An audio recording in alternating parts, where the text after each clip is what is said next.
All right, welcome to Change the People, episode 3. We are thrilled to be here today. My name is Max Bach. I am a former Kamala staffer, Change for the People founder. So Change for the People is an organization dedicated to changing the way we campaign. We don't want to just show up for elections and ask for votes. We want to listen to the people. We want to hear their stories and amplify their voices. We want to discuss the issues in their communities. We want to figure out the problem so we can come up with a solution. Our mission is to engage, inspire, and empower everyday people across the country to become a part of the change. Today, we will be speaking with a Democratic strategist who has built a national audience through digital media. We will hear about his story and work that focuses on politics, accountability, and social justice. We will discuss his strategy to reach voters on digital platforms. We will also talk about the rise of Vice President Kamala Harris, the 2024 election, problems with the Democratic Party, possible solutions, and the situation in Minneapolis.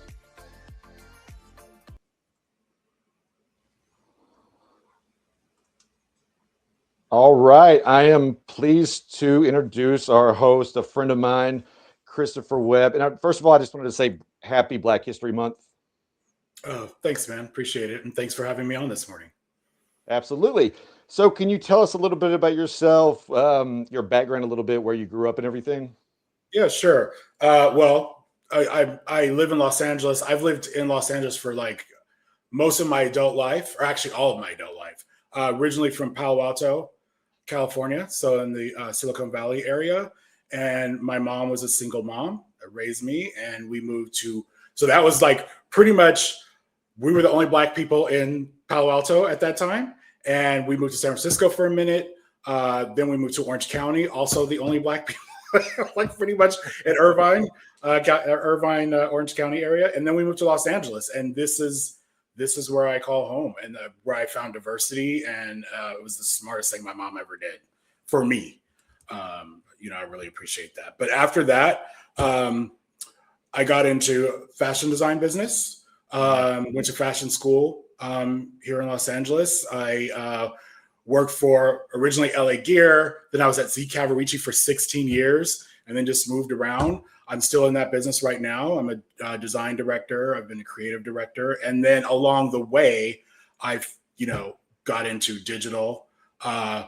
Twitter was, I think, my first social media. And I was pretty much like everybody else. I got on there. I actually got on there to just listen and hear, like, what's the latest? What are people talking about with like Trayvon Martin or whatever, And then it became, where it really became alive, where I met some fantastic people, was after Trump was elected the first time, 2016. That's where I really found my voice after that. And I found it felt like a safe space to be able to voice, my own opinions. And I met a ton of great people at that time. And then it's just kind of grown from there. And right now, I do work a little bit with campaigns, but I work more with social justice issues. I'm on Twitter, or X, formerly Twitter, and Blue Sky. Those are my main platforms. A little bit on Threads as well. Gotcha. And thank you for sharing that. I was just going to say how you and I got connected with, I think it was with Kamala. I had started a room on Twitter, identify. So me and my buddy, David Yanchevitz, he's also a Democratic strategist, much more senior level than me. We were talking about her for actually like a good year or so this was all before she, decided she was going to run for president. And we identified that her sentiment score was extremely low. And so the reason we started that room was to raise her sentiment score, because there was so much disinformation about Kamala out there. I was already connected with Biden, with his team at the White House. And so I said, can you connect me with Kamala's team? And this had nothing to do with the campaign. This was nothing to do with that, to raise her sentiment score. And so what we did was flood the zone with positive information about Kamala, defending her record. Because really, if you looked at social media, it was vastly populated with negative. Really, like, I mean, I didn't know you in 2020, But when she ran in 2020, when she announced, I had never seen that much disinformation come out as quickly about any candidate. Yeah. And I remember when you started that group and how badly it was needed, because that's what I would always talk about from being on her campaign and everything. We saw the disinformation, especially in 2020 during the general election. But during that primary too, I think it was right around when she started to rise up and everything. There was so much propaganda and all this negative stuff about her. And so she really needed a team just devoted to that.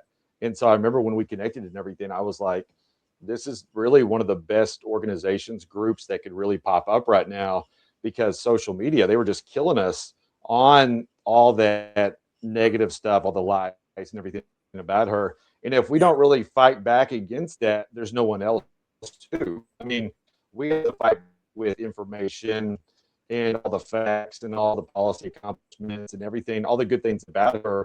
But if they just sit there and continue to trash her, which they've done, and just make all stuff up, then that's supposed to be out there. Yeah, I mean, what we did that I think was unique, we weren't doing like social storms or tweet storms. We were actually looking at the data. And so that what we knew, that's why we knew her sentiment score was so low, because we were using listening software. And we could actually see which accounts were getting the most hits on her. And when we flooded the zone with the positive version, we took over. And so that really does work. So if more campaigns did, I mean, like I said, that wasn't a campaign, but if campaigns did more of that, I think like actually saw what was going on social, saw what their opposition was on social, and then counter it with their own positive version, I think it would go a long way to helping candidates. Oh, I couldn't agree with you more, because I think when organizing, what I've done a lot of is basically being out there in the field and everything. So it's similar to that, right? Like you're talking to them directly, but then y'all are doing a whole nother level of that, battling that online, and you can get it out there so much quicker. And where you have the ability to reach tens of thousands of people versus being out there in the field, knocking doors or just talking to people. But you were doing essentially what Kamala for the People did during our campaign, right? Because that's essentially, we were out there to tell voters about her and everything. But our campaign was pretty small. So it was kind of like a Kamala for the People +2 or 2.0, right? In a way, the digital version. Yeah, I mean, to be clear, we were working with the White House, or Kamala's team at the White House, but they did observe the Hatch Act. So it was definitely not a campaign situation, and she wasn't campaigning. In fact, when she announced, when Biden dropped out, we pretty much laid low with that team, like our whole group. We were boosting her, we were promoting her, but we were no longer working with the White House, just to have so there was no conflict. Oh yeah, and they always clear that up too, because I remember that group. You had to be clear of all these things and everything to make sure you're following everything. But I can tell you exactly that's what our campaign was doing, and so it was essentially kind of like the non-campaign version of that, essentially. But that's exactly what we needed at the time. But then all the work that y'all have done and everything was so just refreshing, because there was very little of that out there in digital spaces, right? I mean, because most people didn't know about her. So can you talk about, you told me about a few of the organizations you're a part of. Can you talk about those a little bit? The main one, my passion right now is a grassroots group called the Reformers.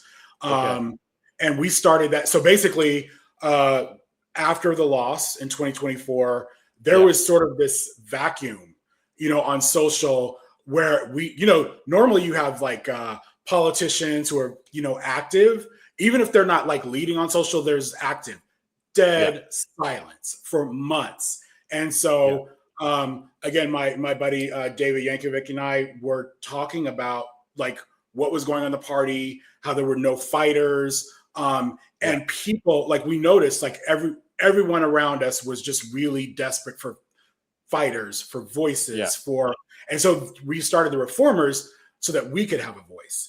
And our very first issue, I would say, was we noticed, I mean, it's hard not to notice, Schumer was really leading us down the wrong path. He was not a fighter. He was not, saying what needed to be said. And so that was our first thing was like, we need leadership, because you don't have, like, we didn't have a president anymore. or vice Yeah. president. So we didn't really have party leadership that was active. And so like, where is it going to come from? Grassroots. What do the people want to see? What do they want to say? And so people were so grateful to like actually have a space for that voice. So we created graphics with messaging. We had a lot of support behind the scenes from people that really couldn't say they were supporting us, because our mission at that time was like, Schumer's got to go. We very quickly realized that Schumer is never going to step down at this point, because there needs to be someone to step up. And he controls the purse strings in the Senate, and everyone, you know, and then you have the second thing is like, you have this bench of people over the months that were actually like, I'm going to run for president. Right. So I'm not going to run for leader if I'm going to run for president. So really nobody was stepping up, and that's really what's needed. But you know, Schumer, you know, he was doing his book tour, then he voted for the CR, the continuing resolution. That was really our jumping off point. It's like, the point was like, really, this is what you're doing right now.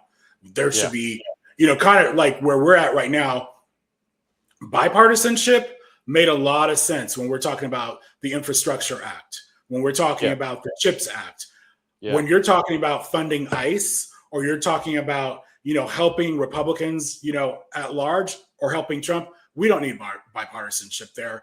Republicans control the House, the Senate, and the White House. Let them die on that hill. Like, we don't need to help them. And we need leaders who are on that page, because that's where the people are. And we were waiting for leaders to catch up with us, really. And we still are in a lot of ways. There's some great, you know, politicians out there, but you know, there's a lot who are not doing what needs to be done or saying what needs to be said.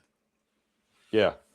Yeah. I think you really nailed it. You need good leaders to essentially inspire where the people feel like they're empowered, because otherwise, why are you going to get out there and do anything if the leaders aren't really representing us? Right. And I think doing all this grassroots work and everything is so important, but that's how a lot of these big movements and these big organizations started, was from grassroots organizations. And that's what you see all over the country and everything. And I think really going into 2026, that's going to be one of the biggest factors into us winning the midterms, right? Taking back the House, possibly taking back the Senate, and then getting into 2028. And I think you've seen that, and probably since President Obama, because his campaign was so focused on getting people involved, right? Yep. But also he was so good at inspiring people. So we need leaders. Yeah. It's basically that inspire us. So, okay. So why are all these projects so important to you? I think it goes back to having a voice, having something to say, and then I'm linked with other people who feel the same. I mean, that's one thing I think, because most of my projects have been social media driven, right? And I think that's one great thing about social media that we can say is like, we've met people that we probably would never have met before. And people like you and I, right?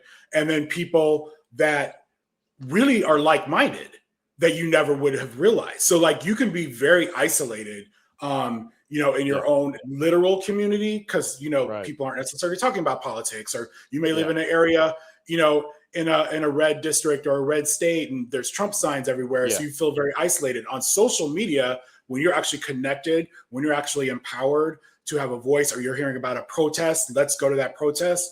If we're not going, let's actually support the people who are. Let's, you know, spread the word on social.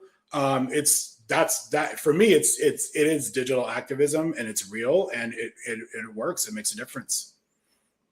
Oh, for sure. And I think you see Vice President Harris just launched a new digital program, which is really exciting and everything. A relaunch. I think, what's that? Relaunch, yeah. Yeah, relaunch. Yeah, which is really, really exciting. So getting a little bit more into your story, what is something that shaped your political views, maybe growing up? Were you involved when you were younger? Did your parents take you to events? Like, what kind of sparked your activism button? I I think it was social justice. I would say my Yeah. activism button was pushed by police brutality originally. Really? Just seeing Okay. that so much and being a black man, having a black son, Yeah. and just the conversations we have in the black community with those issues were extremely, extremely motivating to me to speak on those issues. You asked about my parents. My parents, I'm a product of the 70s, and my parents were, I don't know if they would call themselves activists, but they were definitely in the Bay Area, in Palo Yeah. Alto.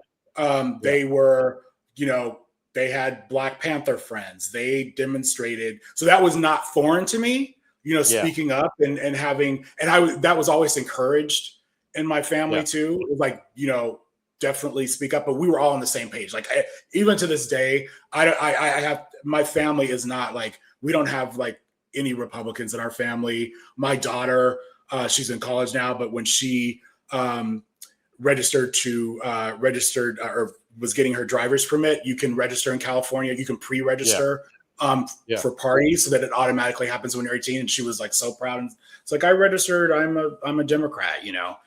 So we're very much on that page. We as a family have gone to protests. And I think that's really important, you know, raising your kids that way. Those are the values that I have, is like, you know, speak up, be heard. Yeah. So yes. That's so cool. Yeah. And it's so neat when you've done that with your parents, then you can do it with your kids. And I have a lot of friends. I don't have any kids, but I have a lot of friends that do. But I remember as a kid, my parents were both involved in Bill Clinton's campaign living in Arkansas. And I actually met Al Gore as a kid because he was running for president. And so that was like my first political memory, was shaking his hand. And so, yeah, it's neat to have those experiences and everything. Like my mother went to the last No Kings protest. And Nice. so those things, those, to me, that's one of the, like, the coolest part about being involved in social justice, activism, politics, everything, is like you can have those experiences. And like a lot of times that's where you get your political socialization, is from your parents. So yeah, very cool. Thank you for sharing. So let's shift over to national politics a little bit. As a California native, what did the rise of Vice President Kamala Harris mean to you? I mean, did you see her coming up when she was Attorney General, Senator, and then when she became Vice President? Can you talk about that a little bit? I mean, absolutely. I mean, she was, let's see, let's talk about Attorney General first. I mean, one thing I will say is that she was, let me, where do I start with this one? Because it is kind of it touches like a little bit of a sore subject for me, because as you know, her prosecutor background was really held against her, particularly in the Black community here in well, I would say national, but definitely in California. And a lot of it was misinformation, you know, like on social, you know, she jailed people for marijuana and this, you know, just like crazy shit. But then they never talked about, she cleared the rape kits in California.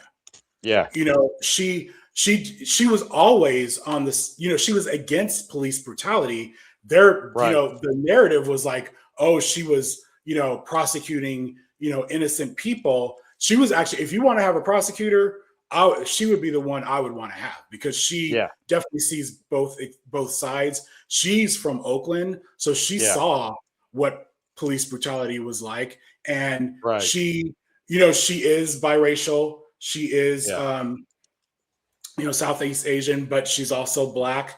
I always saw her as a Black woman, and I think most people in the Black community did. But she never denied, you know, she never denied her her Southeast Asian background.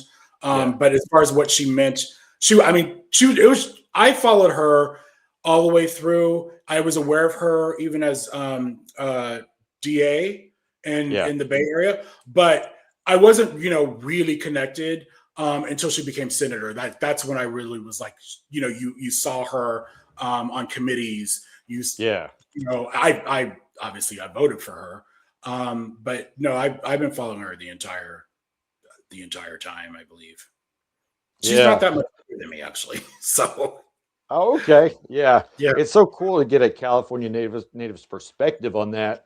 I first heard about her in 2016 when she was running for U.S. Senator. And so people would talk about her and everything.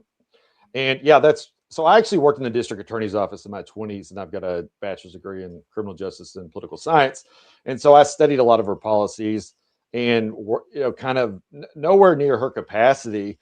But yeah, she did so many things to actually help people and get on the side of the actual people. I mean, she never charged anyone for possession of marijuana for like a felony. It was always major distribution. And she tried to basically plea bargain with most of the cases.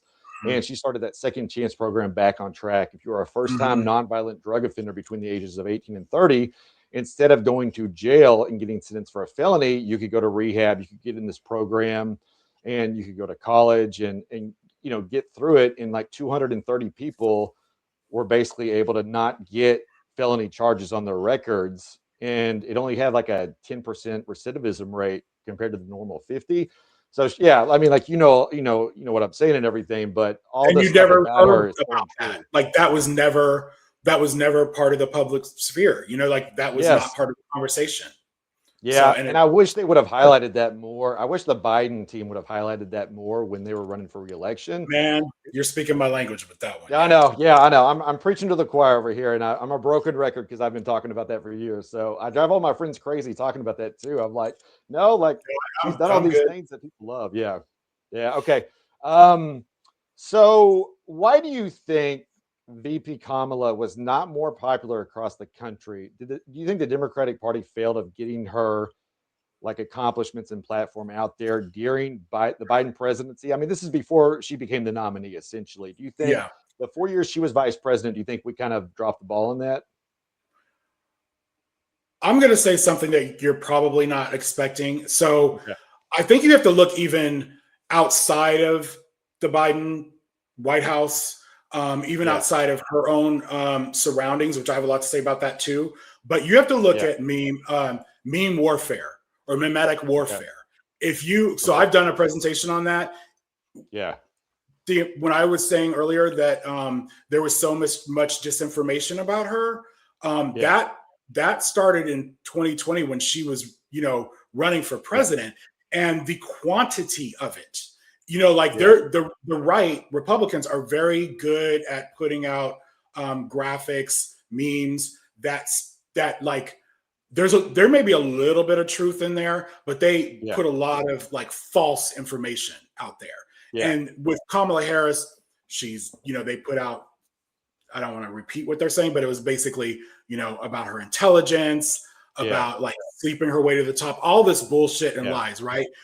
The quantity of memes out there that the right was floating around, that really took hold. And then when she, all you need is somebody, I'm jumping ahead again, but like somebody like Trump who's saying, well, she's not really black, that became a whole thing too. And it caught on so quickly because of memes. So I think something really basic, something really like, what are you even talking about? I think most people are like, that's not really a thing. If you like, I think most people in our circle aren't really looking at what the right is talking about or what the right is looking at.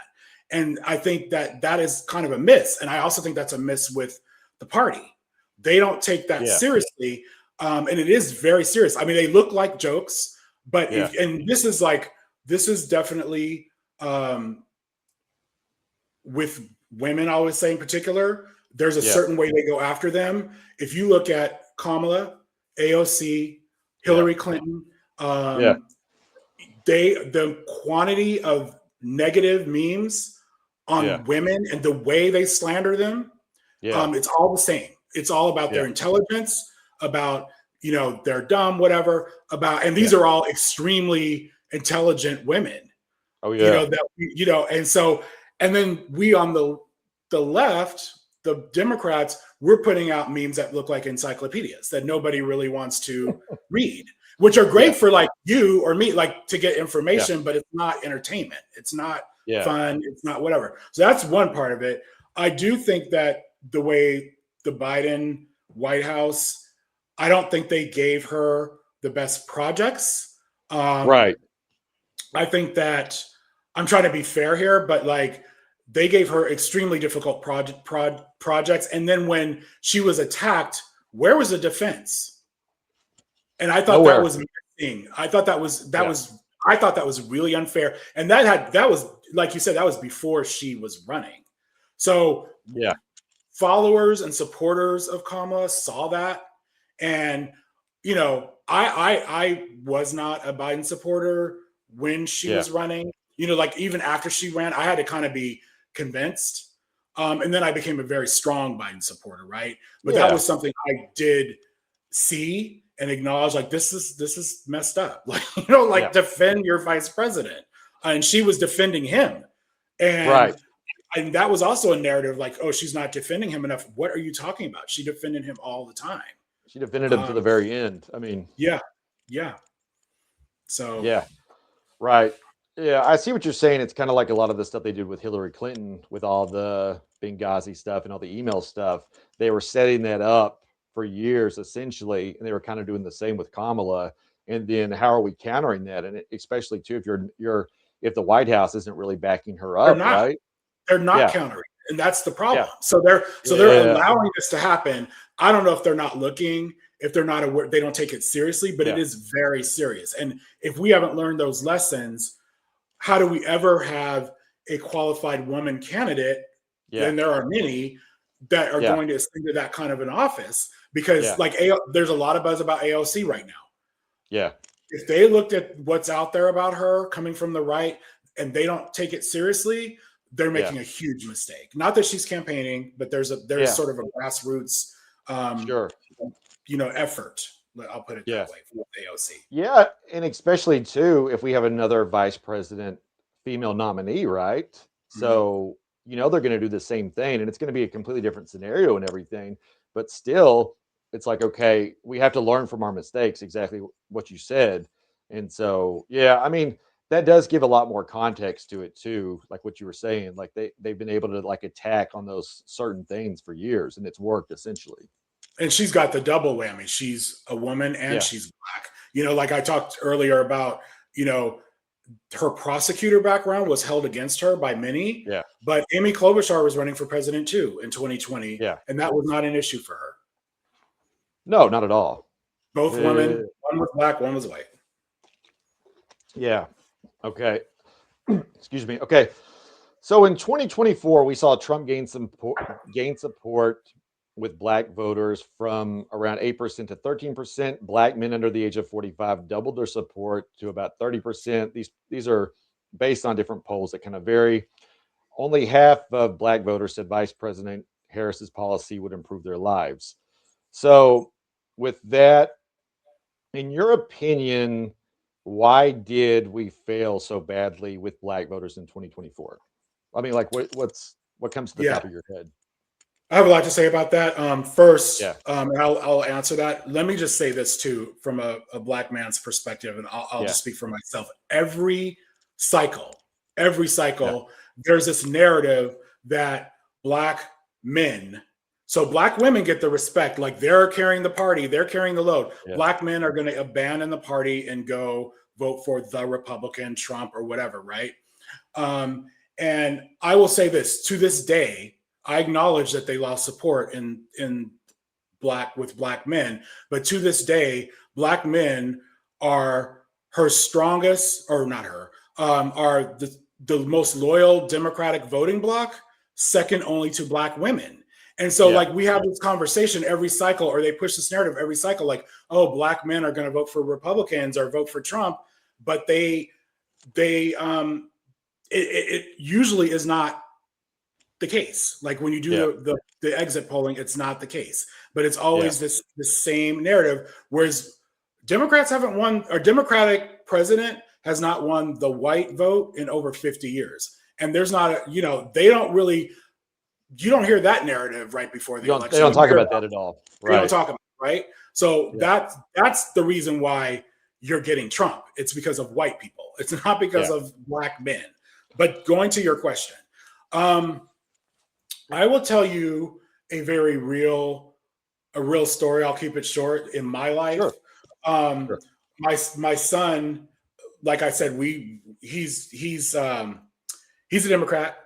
He's in his 20s. He went to college, and right when lockdown happened, he came home. He was a Bernie supporter. At that point, I was a Biden supporter, and we were fighting. And even before that, he was like, I'm not voting for Kamala. She's a prosecutor, that kind of thing. So this was in my own house. Okay. Yeah. So we were fighting, and I was like, you're going to vote for Biden. Like, this is how it is. You know, like, it was really, I can't even express to you how bad it was. And we have a really close relationship, but on that, it was like really hard to reason with him. Yeah. Eventually he came around and he saw what was, what was happening. But fast forward to Kamala running for president in 2024. Yeah. There was and I'm someone who is very familiar with her platform and her policies. Okay. Sure. My son, not so much. And he'd already gotten his master's at this point, was already working. His friends that graduated at the same time, they're Black men, attorneys, doctors, that kind of thing. So when she announced her, her agenda for Black men, it was a 5-point bullet plan. Okay. Yeah. If you really read it, there was a lot more to it. And I'm going to make another point about that in a sec. So I knew about this because I was also connected with the campaign the day before, and it was embargoed. And it wasn't a conversation with Black men. It was something, and I'm not blaming her. So let me just say that it was the campaign. It was not a conversation, and I don't know who made this decision that it was going to be this 5 points. But my son, I was not happy about it. Okay, the day before, my son texted me in our family chat, like he sent me her meme, her info meme that she had posted on Instagram, and it was a 5-point plan. And he was like, and 2 of her points are about weed and cryptocurrency. And he was sharing those with his friends. Were having this conversation. They're like, this is what they think of us. And so this is the messaging that went out to young Black men who are successful, starting their lives. And I cannot tell you how upset I was about that, because here's my own son making a very valid point. And he was not going to, at that point, and we also, can talk about the whole genocide narrative in Palestine, but he was very close to not voting for president. But he had a father who kept it in like it was weeks before, but not that long. I was able to I was able to explain, like, this is really what's in her policy plans. And why would you put out a 5-point plan and you're not including things that, like, I think it's very dangerous when campaigns segment. I think it's one thing to talk about men, but when you get into like Black men or Latino men and don't know what the fuck you're talking about, that's crazy. Because like she had stuff like Black men want families. They want to know how to start a family and afford a family, just like white men, and she had a plan to help first-time home buyers afford a home. Where was that? That was not in her 5-point plan. I would have rather had that in there than something about weed. She came out also with my mom and I were like over the moon on this, her care at home plan. Yeah. Where they're going to have healthcare in the home. That gives people dignity, like older people dignity. And they're able to, and it was also more affordable, like just, policy wise, it's cheaper to care for someone in their home than to pay for a hospital bed. Black men care about that too. We have, seniors in our lives that we have to care for. So it was particularly damaging to young Black men because they didn't have the background. They didn't have the history, either with the party, because when you talk about like the younger demographic, they don't connect to the DNC. They don't care about party. They care about the candidate. And you will hear, I think it's very common to hear, like, what is the party doing for me? Yeah. And then you have the whole other element of the younger demographic pretty much being abandoned by the party in the sense of they ceded that space to the right. So on college campuses, you had Charlie Kirk, coming in there and basically speaking to men, in particular white men, with his racism and basically feeding that. Then you had Trump. Okay. He went on podcasts. He went to spaces where men frequent. And maybe he said things that they wanted to hear, including black Yeah. men. Now, I think older black men were smart enough to know, like I think I pretty much say this all the time, like the black community, you could very easily have a decent segment of Republicans because black people in general, the older black community, a lot of them are conservative, a lot of them are religious. So then when you have that culture war thing, that does speak to some black folks, right? But we also see race first because we are targets. And most of us are like, I'm not going to vote for the party of bigots. Even though I may be on your side when it comes to certain issues that speak to my conservatism, I'm not going to vote for you because you're a bigot. But then you have young people hearing, oh, Trump's, cool or whatever, which is crazy to talk, but they listen to that. I personally do not think it's as big of a segment as some of these polls say. Like the poll that I remember reading or looking at after the election, it had people in my age range, like the Gen Xers, older black men.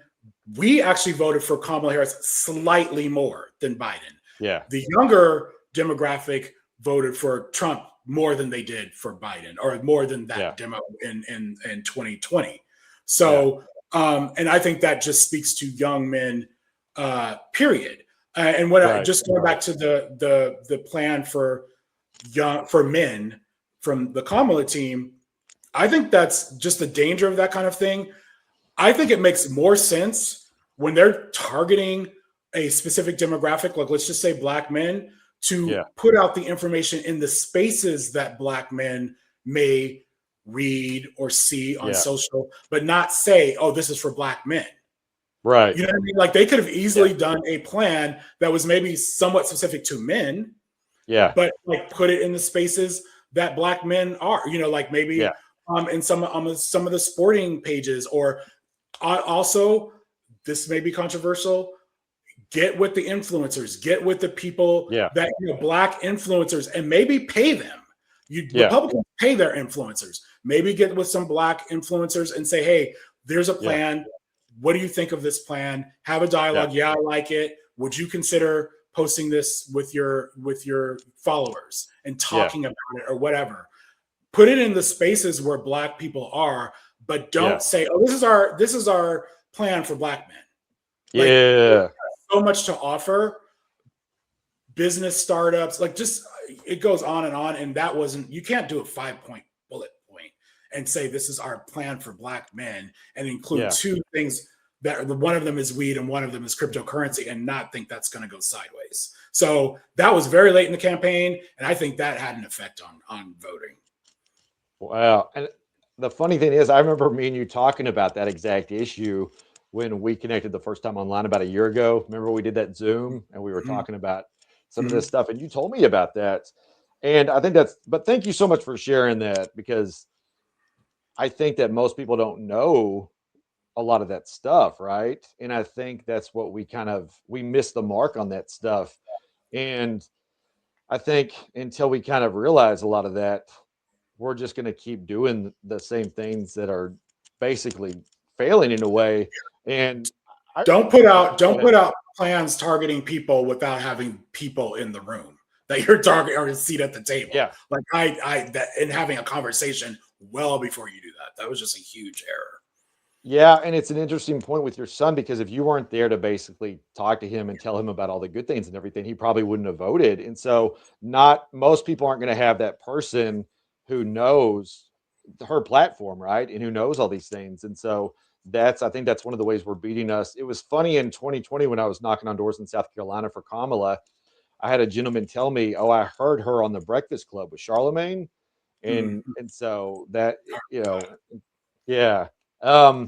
okay. So on that point, what do we need? I mean, I think you kind of answered that question already. What do we need to do better in the future? And you kind of mentioned that. I mean, I think listen, for one. I think, and this is you have the candidate and you have the campaign, right? Especially on that level. And the other thing, Kamala had 107 days, like her book title, and that is a huge factor, because I don't think anyone could have done better than her, especially when you factor in that time, especially when you factor in she was supporting her president. And then all of a sudden that went sideways. Okay. So, but I think what could we do better?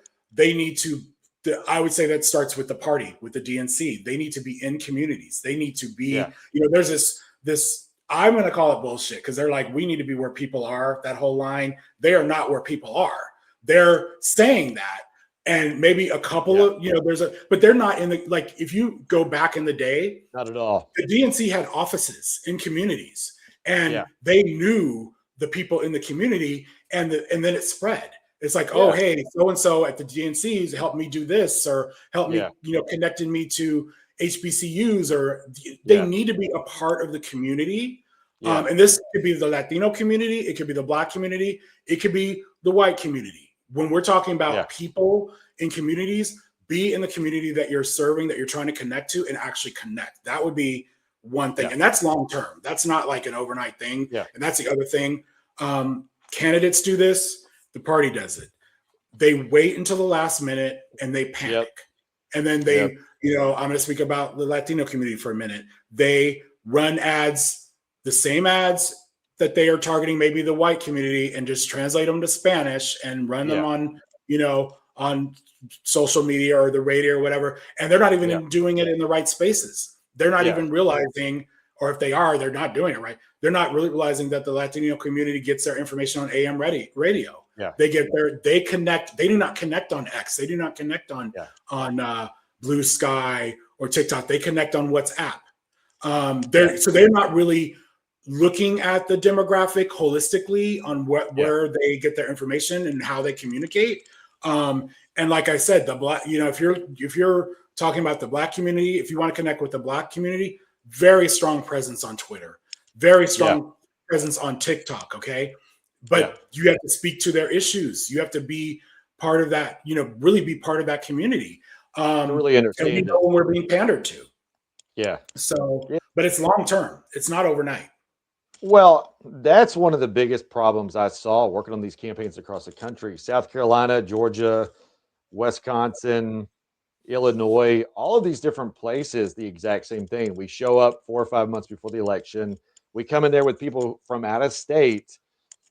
A lot of them have never worked cross-cultural before, right? And they're reading off talking points. And I'm just like, I mean, this is me saying this, but I'm just like, this isn't going to work. And I'll give you an example too. My friend Mary, she's in Kamala's sorority, right? And so she's a social justice director of a church in Gwinnett County. And she said, no one from the Democratic Party has ever visited us. And this is the most diverse county in Georgia, right? I totally believe it, and I hear it a lot.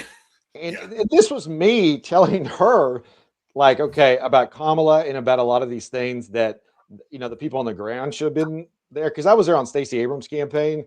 I wasn't there in 2024, but I'm like, no, like all of these things and everything. And I'm like, yeah, but no one's ever visited us. And then I'm thinking that's a major problem when you literally have $1 billion in a presidential race and you have this church, right? I mean, why would you not? And so I think that's one of the problems. But yeah, I mean, I think like you say, indefinite community building and building those relationships, because that builds trust. And you see too, voters aren't stupid, especially in these swing states. They see us come every 2 to 4 years, right? They know exactly why we're there. And so they're going to check you real quick at the door and see, okay, what has this person been doing, right? Or do they, I mean, I can't really get too much into that, but yeah. But thank you for sharing that, because like people need to hear that stuff. There's another mistake that is happening before our eyes right now. There was, after 2024, they saw the influence of podcasts, broadcasts, we could say, right? So there is this, I guess, really bad strategy where a lot of people, I shouldn't say a lot, but there are people on the left who are trying to use language that the right has used to try and capture maybe those people that voted for Trump. They're attracted to that language, and we can get them to come over to be a Democrat or vote for Democrats if we use that same kind of language. It is backfiring huge. First of all, like Gavin Newsom, who's my governor, why is he having these extreme right wingers on his podcasts? That is just like I'm good with him, but then when he started doing that, I'm like, you lost me. Like I don't see I don't see how I'll support anybody who's a nominee, but you're not my guy. Then you have someone like Rahm Emanuel self-floating that he might run for president in 2020, and he's using things like the Democratic Party needs to stop being weak and woke. Woke is a term that the Black community started, and you're using it as a pejorative against us, against Democrats. I'm not okay with that. That is extremely offensive to Black people when you use a word that, you're co-opting a word that we use to mean we are aware, we are politically active, and you're using that the way right-wingers are using it, woke, meaning don't be for, transgender, or don't talk about history and whatnot, and you're using that against Democrats. Big mistake. Melissa Slotkin, another one. She was using woke as a pejorative. Candidates who are using language is important, and they're using words, phrases to slam our own party in an effort to win over people that may have voted for Trump or Republicans. Huge miss. And I think it needs to be called out more by white people, to be honest, because I've been saying it, Black people say it, and I think we need more white leaders, more white people with platforms to say that, like, you are really off base by using words like this, by slamming the Democratic Party, the Democratic Party. I could be an independent, really, but I'm a Democrat because of the values of my party. And, I could never be a Republican, but I do believe, even though I may not be for this candidate or that candidate, or maybe I'm not happy with, some of our politicians, kind of laying low and not saying what needs to be said, our values of the party are important. I do not believe in leaving marginalized communities behind. I'm okay with my tax dollars going to help, people that cannot afford healthcare or cannot afford, it's just does not exist in the Republican sphere. And I think we need to speak to that more. But these people that are using they're co-opting words that, started with Black folks and using it as a pejorative against a party is a huge mistake. And they will not live it down. I can tell you now, the two names I mentioned, Rahm Emanuel and Melissa Slotkin, and there are others, our memories are long, and you're not going to get the Black support that you would have gotten if we thought you actually took us seriously. Yeah. You always hear about that stuff, but like you said, when I think you see how it affects people, and then you see a candidate support is low, right? And then it's like, okay, but actions have consequences. I mean, words have consequences, right? So if you just go out and say all this stuff, then you really have to be able to okay, think about it before you say it, because how's it affecting people that aren't you, right? I mean, they can't walk in anybody else's shoes. Nolan Richardson, our basketball coach here, I was able to sit next to him at a dinner, and my father was able to meet him too, but there was all this stuff that happened to him when he got fired and everything. And he was our only coach to ever win a national championship. And we fire him, but he got treated really horribly. And my father said, you don't know what it's like to walk in his shoes, right? And all this stuff he experienced, and, kind of getting off topic a little bit, but it's just kind of that point. Like, when you say all this stuff, it's going to people. Yeah. So I appreciate you sharing that, and I think people need to hear this on this podcast, because I think it is very powerful when you can kind of hear that directly from the people, right? I mean, how powerful would it be if you actually had a candidate or a sitting politician say, hey, maybe we shouldn't use woke this way. That would connect with me. And I don't hear that. Yeah, for sure. Okay, so what do you think the biggest changes the Democratic Party needs to make to reach voters for future elections, either in digital spaces or in general? I mean, and I know you just talked about that. That could be it. But is there? I mean, what do you think? If like you could give any advice, like what would it be? That's other than what I've already said. Yeah, and you said a lot already, I mean, so you could just go back to that. yeah, no, they just, I mean, show up, like Yeah, really show up yeah, and really act like you're listening to the people. Don't talk over them. yeah, Don't act like that you know better than them. yeah, Honestly, Max, like I said, it is real that we are waiting for politicians to catch up to us. There are some yeah, great, there are some great, like Chris Murphy comes to mind because I was talking about the Senate. yeah, He's a good one. Like he yeah, says the right things. He's, in yeah. my opinion, he is good on social media, and he has been there all along. Jasmine Crockett, another one. Well, she's not in the Senate, Yes. but she's in the House. She's running for Yeah. Senate right now. She was Yeah. there from the beginning. Like when we came out of 2024, when people were so depressed and Yeah. upset, she was one of the first politicians that came out and was like, no. And she's not afraid to Yeah. say Trump's name. She's not afraid. A lot of these politicians are afraid. And I know Yeah. my number, like I would say, take on Trump, take on Trumpism, even though he's not Yeah. on the ballot in 2026. Trumpism is, and we Yeah. need to. I think a lot. I'm gonna just say what I want, and I think a lot of people are like me. I want to hear candidates speak on how they're going to right this ship, how we are going to fight Trumpism going forward, Yeah. and how we're going to get justice. Because if we end up with another situation where I do think we're on track for a blue wave in 2026. But if the takeaway from that is, hey, we did it and we didn't learn any of the lessons that we should have learned, we're going to fall Yeah. right back into that ditch. So they Yeah. need to fight. They need to be Yeah. ready to speak about, speak on Trump and how we're going to hold people accountable. I'm Yeah. willing to put aside some of my own, personal issues, my own personal priorities to get justice at this point. Yeah. I'm tired of decorum. I'm tired of, and I think a lot of people are right there with me. I'm tired of, okay, we're going to reach across the aisle. I don't want any reaching across the aisle right now. Like none. Get them out of there. These people are not doing us any favors. None. Yeah. And they're not reaching across the aisle to us. Basically, they're just No. saying, like, we're going to do whatever we want and we could care less what you think. Right. And so they're Stop being a doormat for Republicans. Yeah. Yeah.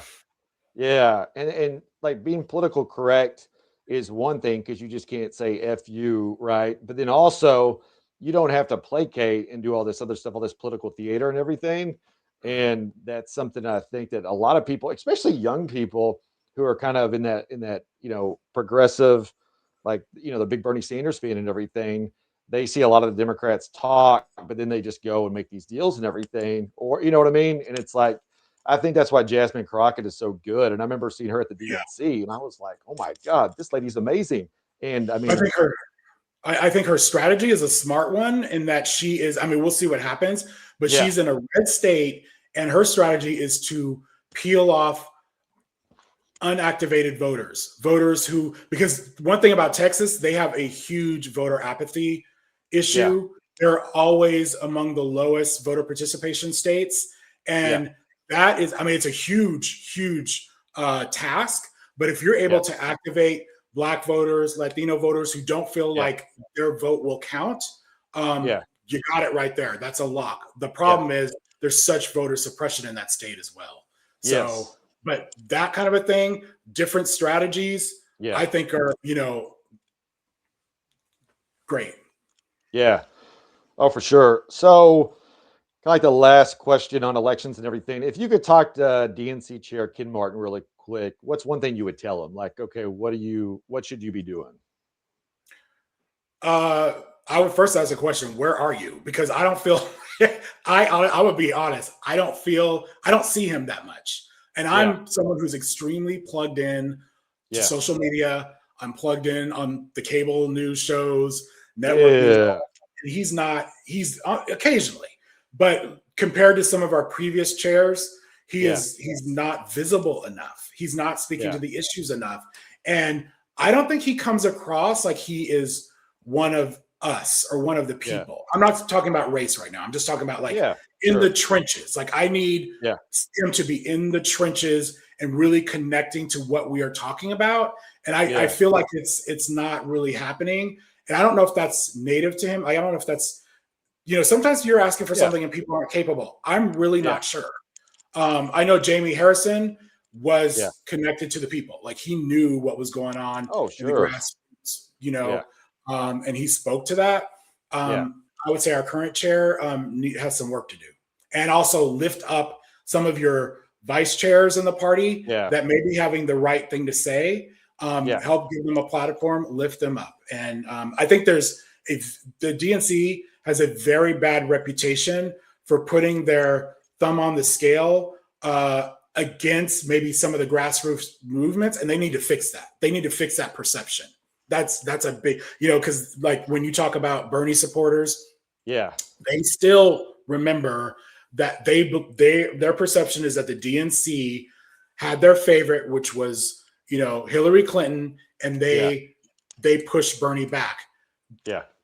You could argue that either way, but like these are perceptions that are real, that are still carried around to this day, and they need to counter that. They need to take that seriously, and I don't think they do. Yeah, and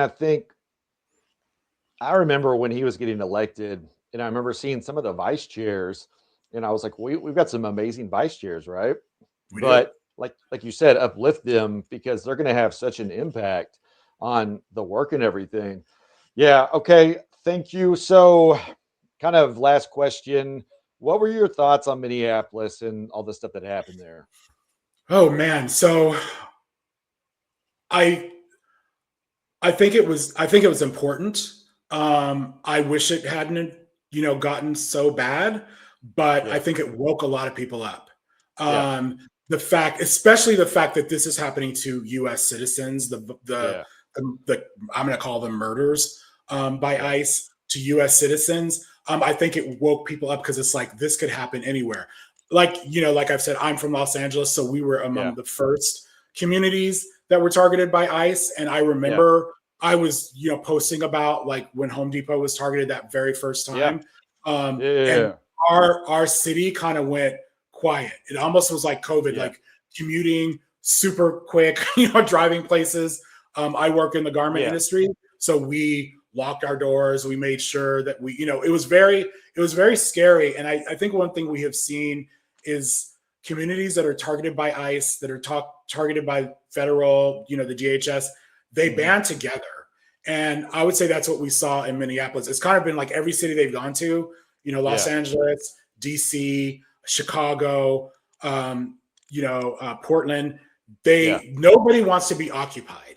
And I think Minneapolis has really shown what that is like. They are not resting. I mean, they're out there in negative degrees and still protesting tirelessly. And I think my thoughts on them is like, thank you. That's really what it is, because they have really, it's really solidified a movement. And I don't think I would just pivot a little bit to funding ICE. I think that narrative also really took off that we do not want ICE to get any additional tax dollars, because this is all this violence, this craziness is happening in our name, right? Because they're using our tax dollars to pay for this. And I think that has really, I think it was really telling too how many politicians were not on that page. They were not realizing that that's what the people were saying. And they were kind of like, well, ICE can be, good if they follow the rules. No, they can't. They're not. You need to start over. Like, get rid of ICE. I'm being very transparent here. Get rid of ICE. I do think obviously we need, border control. Obviously we need immigration control, but this is not the way. And you're not going to fix it by, with just taking off the masks. They're not going to even, follow those rules. So I think Minneapolis has been huge in the narrative and getting people to wake up, really. And to this could happen to anyone, anywhere. And I don't even think Republicans, your average, your normal Republican is on board with this. Like, normal people do not like cruelty. They do not like cruelty. And that is what we're seeing. Oh yeah, I had a friend that went up there for 3 days, and she was just kind of shell shocked from all of it, but all the stuff and all the people she talked to and everything, and she just wanted to go up there and support them. But Yeah. yeah, I think if you can find good from it, like you said, that it really woke people up and everything, and it showed that we really have to get out there and have solidarity, but get out there and speak your mind and don't let them win, right? Because they're trying to intimidate us, they're trying to scare us, they're Absolutely. trying to use all these tactics, and Yeah. we're not going to let them. And I think that's where we're going to really just get out there and create people power, political power, and get out there and mobilize, organize, and get out the vote and everything because they can't stop us from doing that. They can talk all this BS. Oh, we're going to be there with ICE at the elections and everything. That's not going to stop anyone from voting. They're not going to pass a national voting act bill. All that is basically just drumming up all this fear, like, oh, there's these, voter fraud and everything. That is the biggest bunch of BS I've ever heard in my life. Voter fraud is 0.0001%. Like in Mhm. Wisconsin in 2020, there was like, I think 4 dead people voted out of like 4 million votes, right? And then they were trying to say, oh, you know what I'm saying? So yeah. Yeah. Voter fraud Yeah. is not a real issue. Voter suppression is a real issue. So, especially in red Yes. states, Yeah. that's what. Voter suppression. As someone, I was out there curing the provisional ballots for Stacey Abrams in 2018, and I saw the stuff that Brian Kemp did to voters, right? And it was just, yeah, voter suppression is real. So, um, okay. So, any last thoughts? Do you have anything else? Any kind of last No, words? I was just gonna say this. Going back to Texas, I don't know if you're hearing this, but I'm hearing so many stories of people being forced to use provisional ballots, and it is Yeah, this is a primary. If we're going to work this out, it needs to be worked out now. But a lot of people are finding that they're not able to vote. People that were able to vote before on a regular yeah, ballot. I'm hearing so many stories about provisional ballots. The party needs to be involved. This is, I'm not saying it's affecting one of our candidates over the other, but it's a yeah. problem, and it's something they're doing in Texas. This is where we need the DNC. This is where we need the party to get involved. They're going to need to have, I don't know if we need ballot curing in a primary, but this Yeah. is practice. This is a practice run, and we're going to need it. So that would be Oh, my plan. That's what you need yeah, the party for. absolutely. And that's just a call to action for everybody to get out there and volunteer because you can work as a poll worker and you can be a Mhm. volunteer doing all that. And that's what it's going to take. Get out there, be active in your community and everything. And it's good practice, like you said, because everything is going to start heating up and they're going to try to do everything they can with all these boards of elections and all this stuff going on across the country. I mean, they're going to try to stop people from voting in every shenanigan and trick possible. So I Yep. just want to say thank you. I think this was a Thank fantastic you. conversation, and I hope Appreciate it. we'll be able to have lots more of these. And I'd love for us to get on here again and get my friend Chandra. She was our deputy political director for Kamala, and she was a former district attorney, and some other friends that I think we could have some fantastic conversations. So I'm going to put on Would a love. little outro music really quick.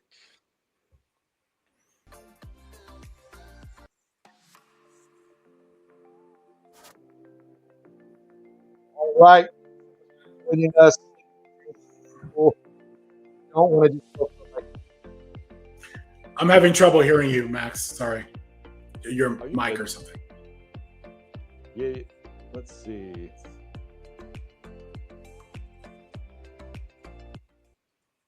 Okay, is that better? 100% better. Okay. Yeah. Okay. I'm sorry. Okay. So No definitely, worries. thank you for joining Change for the People. Thank Remember, you. we don't want to get up there and show up for elections. We want to change the way we campaign. We want to get out there in these communities and show people that we care about these issues. We want to listen to the people. We don't want to talk to the people. We want to listen to them and amplify their voices and start building people power across the country. I think this is a perfect example. Chris is in California. I'm in Arkansas. We connected and hopefully we built some people power. We've created a really good conversation of people to listen to, but we want to get out there and inspire, engage, inspire, and empower people across the country. So join us. We will be in cities across the country. We will be online, and there's a lot of ways you can get active. And it's going to take all of us to make change. So don't just sit back and watch and don't just sit back and think about it. Join us. You can do something like Chris talked about. You can get involved in poll watching. You can get involved in just volunteering, making phone calls, doors, and everything. But there's a lot of work to be done. So thank you so much, and we will see you next time.